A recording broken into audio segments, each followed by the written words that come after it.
Welcome back. In this section, we will demonstrate electrical test procedures that are performed after a motor has been serviced, repaired, or is simply being tested for integrity. We will demonstrate, using generally accepted procedures, how to test, without disassembling, the four main electrical parts of the motor, namely the run winding, the start winding, the centrifugal switch, and the capacitors.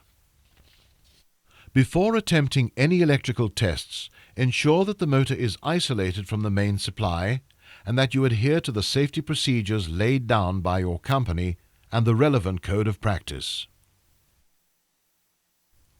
Access to all electrical components is made in the motor's terminal box. All the electrical components are connected inside the box to a terminal block. A wiring diagram affixed to the inside of the lid will assist in identifying the designation of the various binding posts. The first series of tests we shall perform are the continuity tests. The tests involve measuring the ohmic resistance of the components with a good quality analog or digital multimeter. We suggest that you have an electrical checklist to sketch the diagram of connections and record the meter readings plus your comments. Begin by setting the multimeter to the low ohm setting. Clip one of the test leads to the top left-hand post. Probe all the remaining posts moving from left to right across the terminal block until a reading is obtained. Record the position of the connected posts and the resistance readings on the checklist. Now move the lead to the next post along and repeat the procedure, noting the value of the resistance measured and the position of the connected post. Do this until you have mapped all the posts.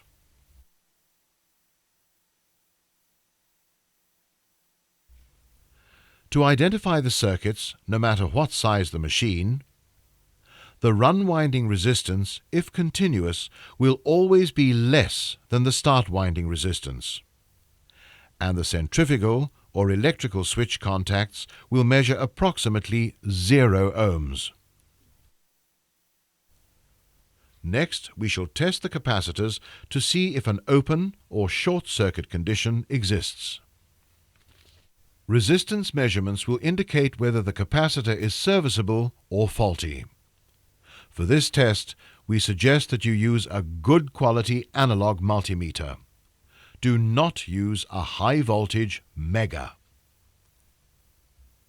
Prepare the meter by selecting the high ohms position.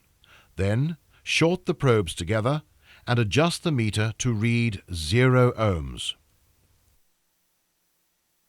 From the diagram and visual checks, identify the capacitor leads and the posts to which they are connected. When other circuits share the same terminal post, isolate the capacitor before testing it. Now connect the multimeter test leads across the start capacitor and check the deflection of the needle. The needle should move rapidly towards the 0 ohm position and then swing back to infinity again as the capacitor discharges and charges. Now swap the test leads and check the deflection again. The needle should move quickly to 0 and return to infinity again. Record the results of the test on the checklist together with your comments.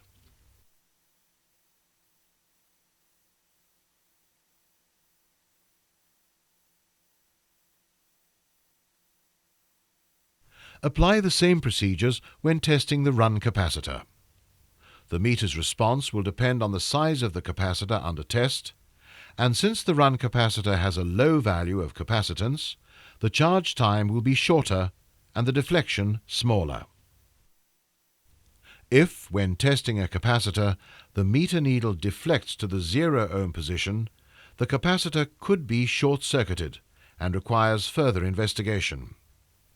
If the needle remains at the infinity position, it is possible that the capacitor is open-circuited. Update the checklist after each test has been completed.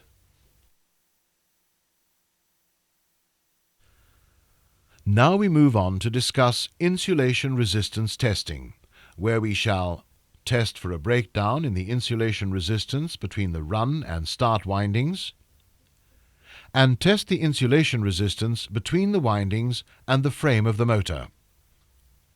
Ideally, the insulation resistance between each winding and between each winding and the frame should be infinite. Sometimes, however, due to overheating or moisture within the motor, the insulation breaks down, causing a burnout. Let's demonstrate how we test the insulation resistance. We begin by measuring the insulation resistance between the windings. For this we use a high-voltage insulation tester, or mega. To prepare the instrument, set the output voltage of the mega to 500 volts and select the meg-ohm range. Clip the test lead onto one end of the start winding and connect the other lead to one end of the run winding. Press the test button and note the reading on the meg-ohm scale. It must read greater than 1 meg-ohm to be acceptable. A reading less than 1 meg-ohm indicates a leakage path between the two windings. Now unclip the mega lead from the start winding post and connect it to the other end of the start winding. Test the insulation resistance again. The reading should be greater than 1 meg-ohm. A lesser reading is indicative of an insulation breakdown. Remove the test lead from the run winding post and connect it to the other end of the run winding. Once again, test the insulation resistance between the windings and ensure that the reading is greater than 1 meg-ohm. Remove the test lead from the start winding and connect it to the other end of the start winding. Test the insulation resistance once again using the same procedures. Record the resistance readings and conclusions on the checklist after each measurement is taken. Next, we test the insulation resistance between the windings and the motor frame or earth. Begin by attaching one of the mega test leads to the frame of the motor. A good electrical earth point is usually available inside the terminal box. Then, with the other test lead, probe the ends of each winding, the centrifugal switch and capacitors. Record each measurement and your comments on the checklist. To meet acceptable standards, all the resistance readings obtained must be greater than 0,5 meg-ohms. Any reading less than half a meg-ohm suggests a possible insulation breakdown in the electrical system to earth. After the break, we'll deal with the mechanical test procedures.